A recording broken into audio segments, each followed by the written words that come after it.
What's up, YouTube? You're watching Fate by Flight. Today we're going to be talking about advanced training, phase 1 in the T-45 itself. We're going to go through everything from ground school all the way up to div. This is just going to be a simple overview of the syllabuses themselves. There's nothing that's going to be really in-depth about it. I'm just going to tell you a little bit of what you need to know. If you would like a follow-on video going further in depth with either of these, please let me know and I will do my best to get one out there. For ground school, it is the same as all the other ground schools. You're going to go over systems, procedures, and techniques, course rules, all that fun stuff. Cooperate to Graduate applies from ground school all the way through the end of this program. You're going to need other people in order to pass, even if you don't think so, because there will be gaps in your learning as well as in your fellow students' learning that you will need to kind of fill in, or they need to fill in for you, because you will miss something because there is a lot to know in this program. This builds foundation for follow-on training, and there will be a class before each new syllabus, so make sure to read your FTI NATOPS and whatever other publications you need before you get to that point. The very first set of sims you're going to get into is your COs. It's your cockpit orientation sims. It's exactly like what it sounds. You're going to go in there, get familiar with the cockpit of the T-45. You're going to go read and do all these checklists listed on the right here. So have an idea prior to the sim itself of these checklists, what they're trying to accomplish, what you need to get done. That way you can get in there, not really dilly-dally, and get the plane airborne. That way you can actually get some stick time with the sim. That way you know what it feels like later on whenever you get into your BIs. I would also advise knowing your course rules at this point, because if you do get airborne and you don't know how to get to the MOA, that could be a knock on you. So moving from COs, you're going to get put into BIs, which is basic instruments. You're going to learn how to fly off your instruments, basically, and you're going to do a series of sims and flights. The flights themselves are flown from the back cockpit under a hood, so you're not going to have any outside visual reference. You're going to learn basic control of the aircraft with the S1, S3 pattern, slow flight, level speed change, and standard rate turns, as well as some other maneuvers. You're going to do instrument procedures, so you're going to fly some routes. You're going to go do instrument approaches, so make sure you know how to do those things in the T-45 and know how to configure properly. They may even throw some emergencies in there at you, so make sure you know how to operate those. You will need to know course rules for this because you will be going to the MOA quite a bit. On the instrument side of things, you're going to have RIs, radio instruments, air navs, and then your IR, which is your actual instrument rating. This is the syllabus flow that'll actually get you that nice sheet of paper saying you are instrument qualified. So as you move along in these different syllabuses, it's going to get slightly more difficult. There are a number of required approaches that you will be required to do, so make sure you're keeping up with those. The air navs themselves have pre-planned routes for the sims. So make sure you, whenever you get the sheet that tells you what the routes are, that you take a picture of all of them. That way you don't have to call your buddies at midnight and freak out that you didn't get a jet log done and have to run in and get one done real quick. For the air navs as well, you may or may not do a cross country depending on whatever situation there is.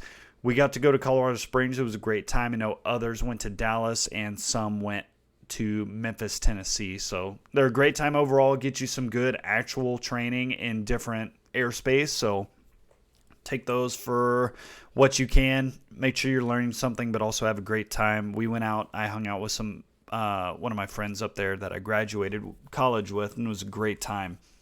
You will have more emergencies in flight during these. You're going to have to know how to do your low oil, low fuel approaches. So make sure you know how to do those. You may have to do a change in flight plan. Again, with cross countries, have fun with those. They're a great time. And then, of course, keep up with your required approaches.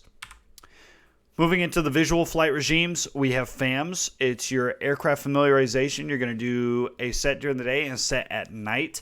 The first set of FAMs during the day is going to get you worked up to your solo. You're going to do aerobatics, stalls, upset recovery, the landing pattern, of course, and then emergency procedures before you get to that first solo. Read your FTI, your SOP, all the procedures for the flight itself, all the admin that's required. Know your EPs and limits for the aircraft because you will get asked those, and then have fun on your solo And then after you get done with that solo, you're going to get put into your night FAMs, which is the same thing as day, except now you're just flying in the dark. You're going to fly a route over the ground at like 4,500 feet. I believe it was out to Laredo and back if you're in Kingsville. I don't know the route offhand for Meridian, but you're going to do this route. You're going to get comfortable flying in the dark, and you're going to do some landings at night, maybe even some emergency procedures as well, and then you're going to solo at night. It's a great time. After you get done with this, you're going to move on to field carrier landings, otherwise known as FCLs.